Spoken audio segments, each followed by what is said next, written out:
계속적으로 주님께서 이 새벽에 성령에 대해서 이야기하기를 원하시는 것을 느낍니다. 원래는 좀 다른 이야기를 하고 싶었어요. 저 개인적으로는 좀 다른 이야기, 다른 주제를 좀 하고 싶었는데 성령님께서 계속 성령에 대한 주제를 좀 몰아가시는 느낌을 받았습니다. 그래서 말씀을 준비하고 있는데요. 그도 그러할 것이 성령을 따른다는 것은 우리의 실제적인 신앙생활의 핵심인 줄 믿습니다. 왜냐하면 여러분들이 진짜 신앙생활을 하기 위해서는 성령의 언어를 이해해야 되고 성령과 함께 동행하는 모습을 숙지해야 될 줄 믿습니다. 자, 여러분, 제가 전에도 말씀드렸는데 누군가와 함께 동행하기 위해서는 서로와의 연합도 필요하지만 서로의 언어를 받아들일 수 있는 그런 메커니즘이 필요한 거예요. 가령 예를 들어 우리가 부부 관계를 맺고 부부로 삶을 살아가는데 신혼부부 때는 대부분 많이 싸우게 되죠. 그 이유가 뭘까요? 이제는 그냥 단순하게 간헐적으로 데이트를 했던 그 시즌을 넘어서 하루 24시간을 거의 밀착되는 그런 삶을 사는 거예요. 삶의 모든 것을 쉐어하고 공유하게 됩니다. 그러면서 서로 다른 성향을 발견하게 되고 서로 다른 어떤 생각들, 차이들을 발견하게 되는 거죠. 그래서 이혼할 때 보면은 대부분 성격 차이다 이런 얘기를 하잖아요. 이런 것처럼 우리가 성령님이 우리 안에 내주하신 것은 그리스도의 보혈로 말미암아 첫 시작점이 풀린 것인데 그렇다고 해서 우리가 모두 성령님을 예민하게 따를 수 있는 건 아니라는 거예요. 믿습니까? 성령님의 언어를 여러분들이 배우셔야 되고 성령님과 함께 동행하는 것을 배워야 될 줄 믿습니다. 그렇기 때문에 사도 바울은 어떤 복음서에든지 자신이 쓴 13개의 서신서의 모든 엔딩은 다 성령이에요. 성령을 따르는 것을 기결을 해요. 그것을 이제 차근차근 여러분들이 나누기를 원하는데요. 특별히 오늘 본문 말씀 보시면은 18절 보세요. 너희가 만일 성령의 인도하시는 바가 되면 율법 아래 있지 아니하리라. 이게 굉장히 중요한 구절인데요. 우리가 그냥 말씀을 읽다 보면 이거 지나갈 수 있어요. 성령을 따른다는 것은요. 이것을 알기 위해서는요. 오히려 역설적으로 율법이 무엇인가를 여러분 아셔야 됩니다. 율법이 무엇인가를 모르면 성령을 따른다는 것이 이게 흐릿해요. 잘 이해하지 못해요. 그렇다면 율법과 성령을 대비하여 사도 바울이 설명하고 있는데 율법은 뭘까요? 율법은 모세를 통하여 돌판에 새긴 법이에요. 모세가 시내산에서 율법을 밟죠. 그렇다면 성령은 무엇일까요? 성령은 예수님을 통해서 마음판에 새긴 법입니다. 이게 차이라는 거예요. 돌판에 새긴 법과 마음판에 새긴 법, 이게 율법과 성령의 차이가 있습니다. 그래서 율법은 외형적인 거예요. 그런데 성령의 법은 내면적인 거예요. 이 차이가 있다라는 거예요. 오순절에 성령 감임의 이 시기가 중요한 이유가 있습니다. 그 이유가 무엇이냐면 율법을 받는 날이 오순절이었죠. 구약에서. 그런데 이것이 오버랩되어 신약에서도 성령을 받는 날이 오순절입니다. 이 차이가 있다라는 거예요. 율법을 받은 날 그리고 성령을 받은 날, 이 날이 동일한 오순절의 날이었다. 이것을 이해하는 것이 굉장히 중요합니다. 특별히 사도 바울은 자신의 평생에 걸친 싸움이 무엇이냐면 율법과 싸웠어요. 왜냐하면 유대인들이 복음을 받아들이기 시작했는데 사도행전 보면 굉장히 흥미로운 것들이 많아요. 아직도 유대인들의 이 하나님의 선민 사상이 너무 젖어 있다 보니까 복음을 전해도 유대인들에게만 복음을 전해요. 그러다 이 디아스포라 유대인들이 이방인에게 복음을 전하게 되고 자연스럽게 이렇게 만들어진 교회가 바로 안디옥 교회가 된 거예요. 그래서 예루살렘 교회가 이방인들의 구원의 소식을 듣고 바나바를 파송하게 되고 바나바가 혼자 목회를 할 수 없기 때문에 다소에 있는 사도 바울을 불러서 같이 이제 공동 목회를 하게 되는 것이죠. 할렐루야.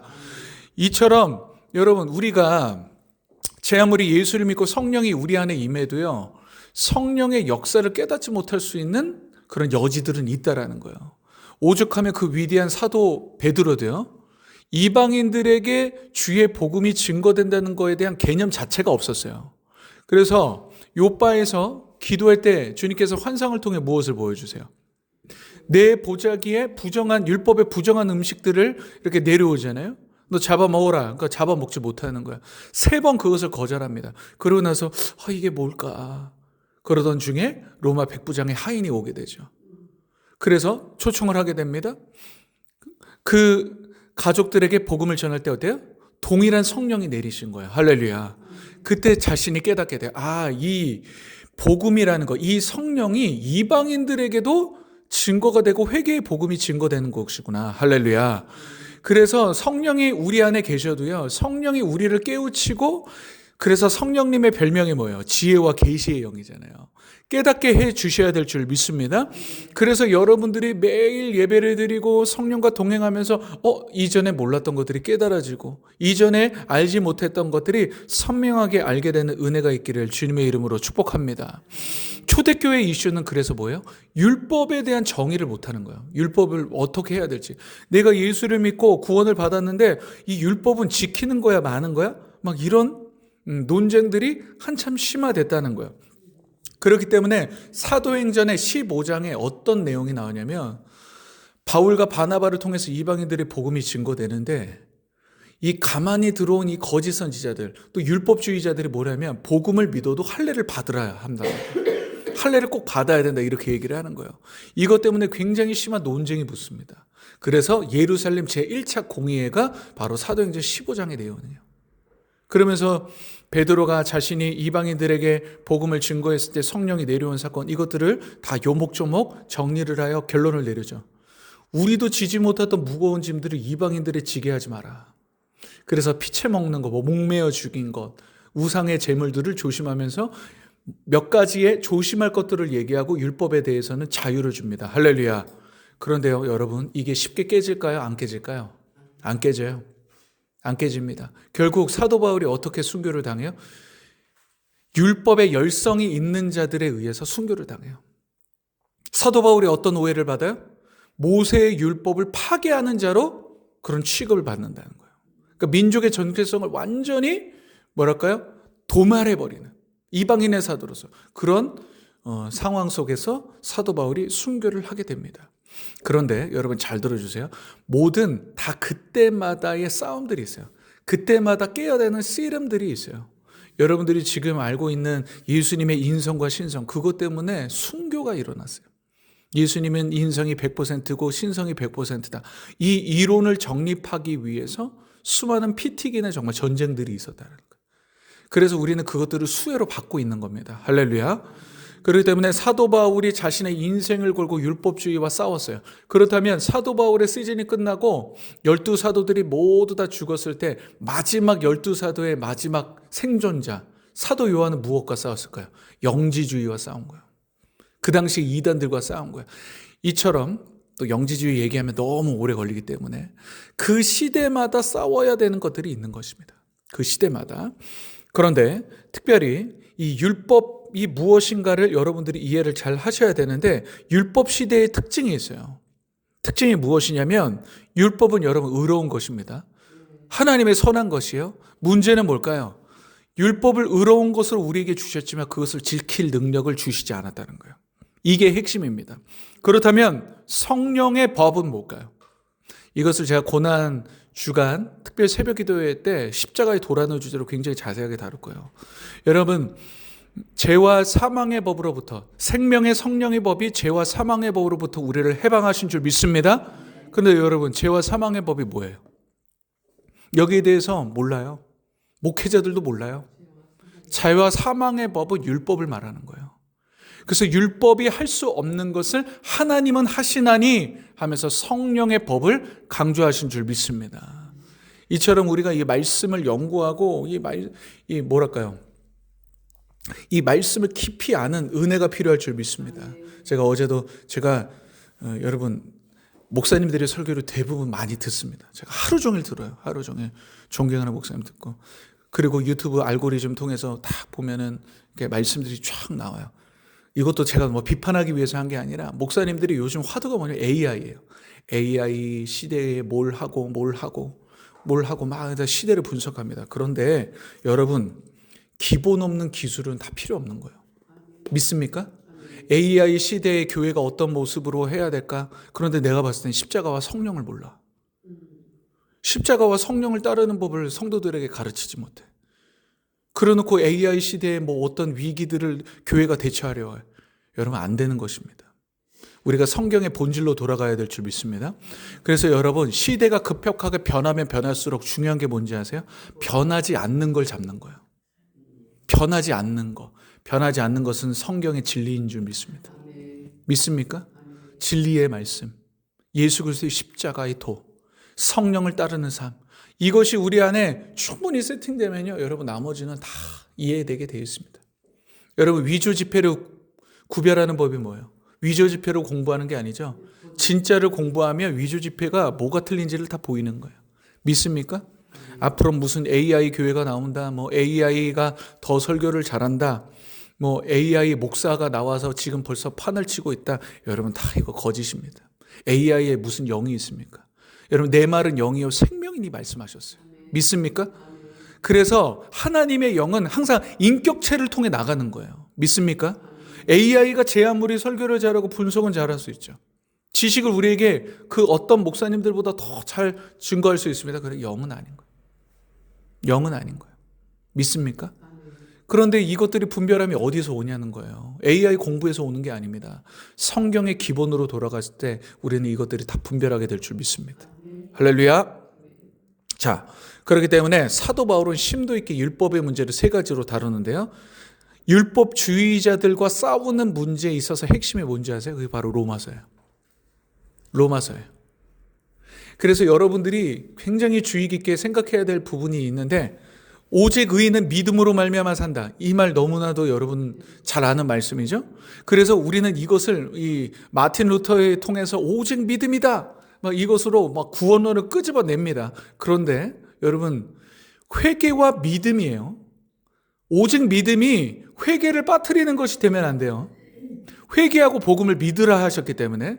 그렇다면, 자, 원래는 오직이라는 부사도 없어요, 원어를 보면. 그런데 이제 마틴 루터의 어떤 종교 개혁 사상이 진하게 배면서 이제 한글 성경이 번역되면서 오직이라는 단어가 넣게 됐는데, 그럼 오직 믿음이라는 단어가 왜 나오냐? 그것은 무슨 얘기냐면, 율법으로는 구원을 받을 수 없고 오직 믿음으로 구원을 받는다. 이 표현을 위해서 오직 믿음으로 말미암아 산다라는 표현을 쓰는 것입니다. 믿습니까? 그런데 이걸 모르고 그냥 막 허랑방탕하게 살아가면서, 그래도 나는 믿음이 있으니까 구원받아, 나는 회개 안 해도 구원받을 수 있어. 여러분, 이렇게 말하는, 이렇게 또 교리를 가르치는 목회자들과 성도님들이 얼마나 많은지 몰라요. 맹인이들입니다. 맹인이 맹인을 인도하고 있는 거예요. 성도들을 절대로 그렇게 훈련해서는 안 됩니다. 믿습니까? 두렵고 떨림으로 구원을 이루어 가라는 구원의 현재성이 있는데 그걸 싹 빼버리고 구원의 강조성, 과거성만 하는 거예요. 제가 예전에 부교육자 했을 때 이런 얘기하면 안 되는데 그래도 합니다. 근데 뭐 제 동기 목사님들이 있는데 제가 말은 안 했어. 어떤 목사님이 성경 공부를 해야 되는데 이런 얘기를 하는 거야. 그래도 구원받은 성도님들인데요, 뭐 이것까지 가르쳐야 돼요? 구원론을? 이렇게 얘기하는데 깜짝 놀랐어요. 구원론은요, 시작이자 마지막인 줄 믿습니다. 시작이자 마지막이에요. 응? 마틴 루터가 이런 명언을 했어요. 때로는 성도들 앞에서 설교를 할 때 이 성도들이 불신자이며 구원받지 못한 자라는 생각으로 설교를 해야 된다, 그렇게 얘기를 했어요. 우리의 구원은 끊임없이 점검되어야 될 줄 믿습니다. 믿습니까? 그래야 신앙의 바로미터가 잘 잡히는 거예요. 저는 이것을요, 저에게 강력하게 주신, 저는 구원론이 굉장히 강한 사역자인데 저에게 주신 은혜라고도 생각이 되고, 저는 이거를 안 하면 직무유기라고 전 믿습니다. 저에겐 직무유기예요. 이렇게 깨달음 주셨는데 제가 이거 선포 안 하면 안 되겠죠. 할렐루야. 여러분, 기도해 주시길 바랍니다. 여하튼 율법주의자들과의 싸움이 바로 로마서. 그런데요, 반대가 있죠. 무율법주의자. 그 싸움이 뭘까요? 바로 야고보서예요. 야고보서는 무엇을 강조해요? 행함이 있는 산믿음을 강조하는 것이죠. 너희가 믿음이 있냐? 그러면서 이런 얘기해요. 잘하였도다. 그러면서 무슨 얘기를 해요? 귀신들도 믿고 떠느니라, 이런 얘기를 하는 거예요. 이런 귀신들도요, 예수님이 메시아인 줄 압니다. 그래서 거라사 지방의 귀신은 예수님을 보자마자 나와서 무릎 꿇고 뭐 떠나가 주십시오 막 이러잖아요. 그러면 여러분 잘 생각해 보세요. 귀신의 믿음과 성도들의 믿음이 차이가 뭐예요? 그럼 귀신도 주님이 한 분인 줄 믿고 예수가 구세주임을 믿는데 왜 구원을 못 받을까요? 이거를 아셔야 되는 거예요. 귀신들도 신앙을 고백하는 거잖아요. 어떻게 보면. 왜 그런지 압니까?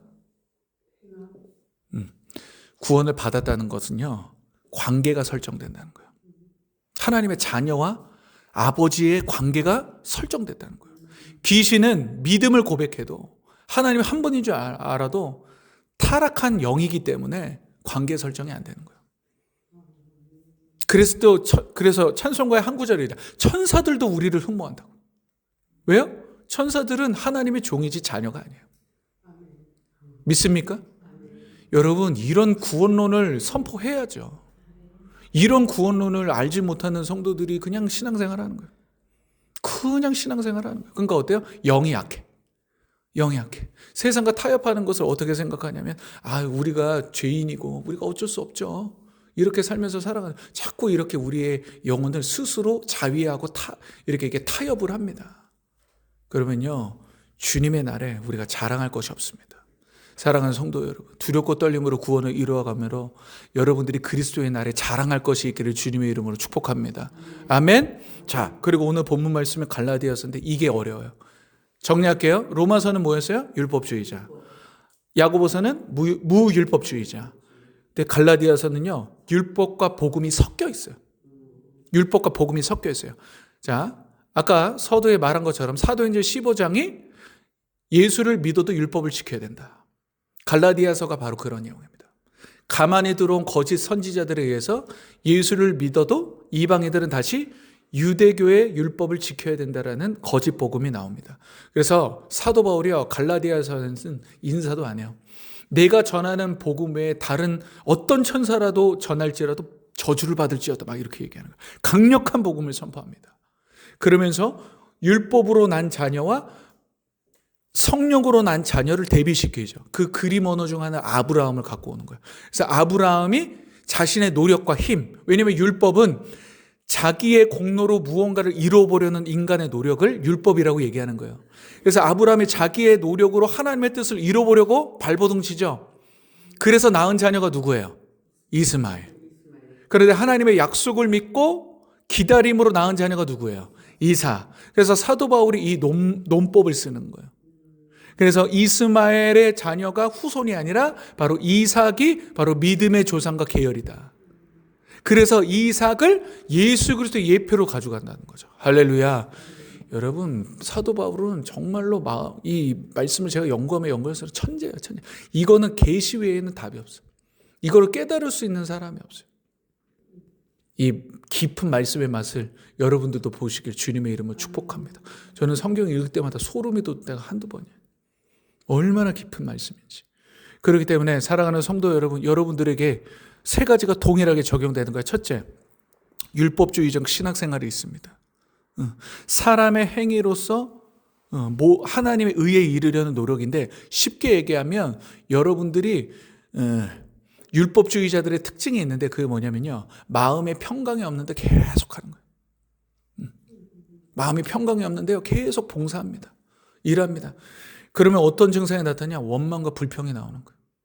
그래도 목회자들에게 원망하고, 자기는 이렇게 열심히 하고 있는데 열심히 안 하는 성도들 보면 불평 불만이 나오고. 이게 왜 그래요?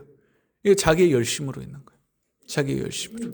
예전에 청년 사역의 불문율 중에 하나가 뭐냐면, 청년들이 새벽 기도 3일만 하면은 교만해진다, 이런 얘기가 있어요. 새벽 기도 3일만 하면 교만해진다고. 왜 그래요? 자기의 힘으로 내가 새벽 기도 나가서 성령 충만 받은 것 같거든. 그럴 것 같아요. 막 지적합니다. 그죠? 이런 게 왜 그럴까? 자기의 힘과 노력으로 율법적인 신앙생활을 하다 보니까 자유함이 없는데 계속 하는 거예요. 속박의 굴레에서 벗어나지 못하고 신앙생활을 하고 있는 겁니다. 여러분, 이것이 아니길 주님의 이름으로 축복합니다. 성령은 자유를 주시는 영이에요. 믿습니까? 억지로 하지 않게 하세요. 자원함으로 합니다.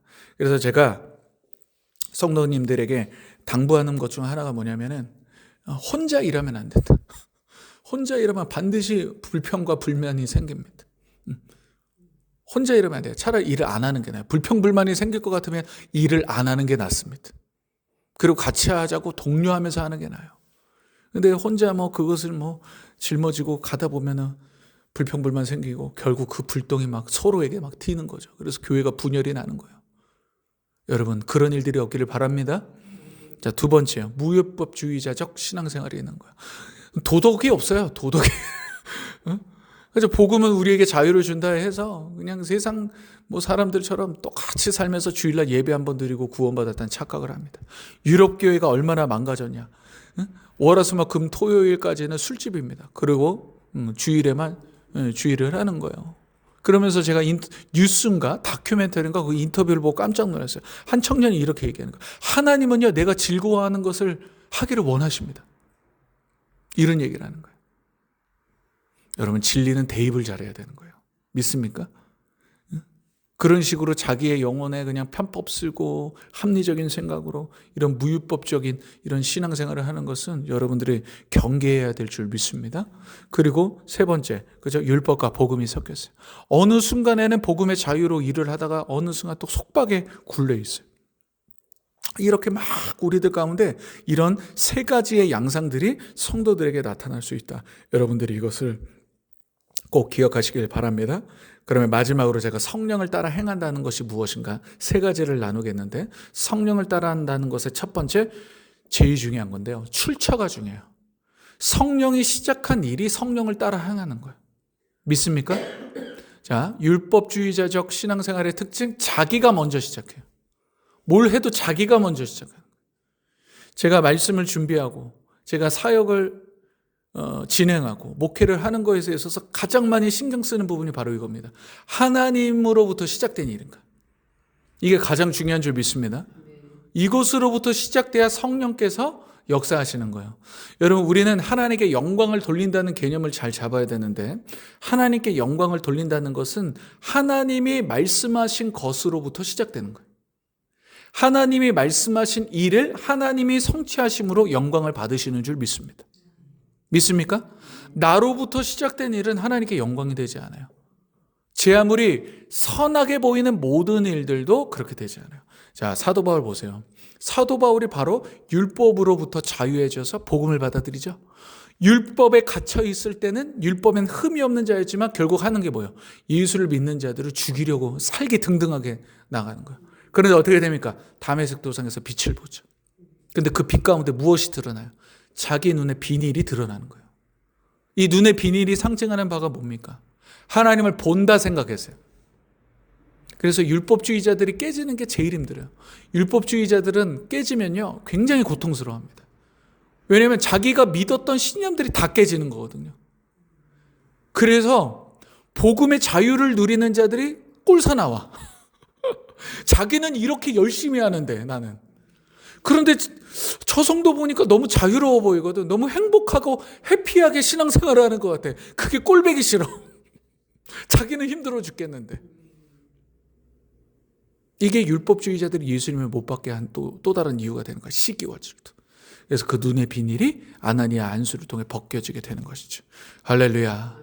혹시 여러분들 가운데 율법적인 것들이 있다면 눈에 비닐이 벗겨지는 은혜가 있기를 바랍니다. 아멘. 출처의 문제가 중요하다. 그래서 여러분들이 기도하실 때 항상 먼저 신경 써야 될 게 무엇이냐면 성령의 감화 감동. 할렐루야. 하나님으로부터 시작된 일이 있는가. 그리고 두 번째, 성령의 행하심의 특징이 뭐냐면요, 내적으로 평안하셔야 돼요. 평강이 있어야 돼요. 평강의 뜻이 뭐냐면 영어로 얘기하면 perfect peace예요. 완벽한 평안. 그래서 제가 성도님들에게 강조하는 것 중 하나가 뭐냐면요, 불안하거나 조급할 때는 움직이지 마라. 한번 따라해 볼까요? 불안하고 조급할 땐 움직이지 말자. 시작. 불안하고 조급할 땐 움직이지 말자. 이때 가장 많이 실수를 합니다. 사울왕이 버림을 받는 이유도 불안함과 조급함이었어요. 그러면은 어떻게 해야 됩니까? 당장의 문제가 시급한데요. 그때는요, 그저 기도함으로 하나님의 평강이 주실 때까지 기다려야 돼요. 하나님은 생각보다 여유가 있으십니다. 할렐루야. 우리 편에서 급한 거지, 하나님은 급하시지 않아요. 근데 이거 자체가 믿음의 시험이에요, 여러분. 불안해서 움직이는가, 조급해서 움직이는가, 이게 시험이에요. 신앙의 초기에는 자꾸 움직이려고 하죠. 그런데 하나님의 따뜻한 터치들을 몇 번 당하고 나서 하나님의 징계를 받다 보면 이제 압니다. 움직이는 게 손해라는 거. 그래서 어떻게 해요? 기도로서 평강을 얻기 위해 싸웁니다. 할렐루야. 내적인 평강을 누리시길 바랍니다. 그리고 세 번째, 아까 잠깐 나눴지만 자유의 문제. 억지로 하면 안 됩니다. 자유롭게 하시길 바랍니다. 자원함으로 하시길 바랍니다. 성령은 그것을 기뻐하십니다. 그죠? 하나님께서는 우리의 마음에 소원을 두어 그 일을 행하신다. 아무쪼록 여러분 삶 가운데 율법적인 신앙생활이 아니라, 율법 아래에 있는 신앙생활이 아니라 성령의 지배에 있는 그런 신앙생활 하시길 주님의 이름으로 축복합니다.